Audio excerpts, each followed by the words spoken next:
In this video, I'm going to show you how you can fix videos that look staticky or glitchy within OBS. So the first thing you want to do is open up OBS and head on over to the Settings tab. Now, I'm doing all this in Windows, but all the settings are the same for Mac.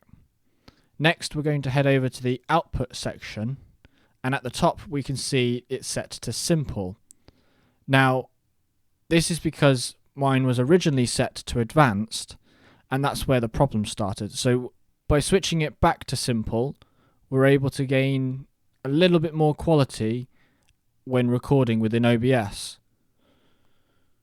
Now, the reason for me switching from Simple to Advanced may also be the same for you, and this was because I wanted to access separate audio tracks, which I can do within OBS Simple mode.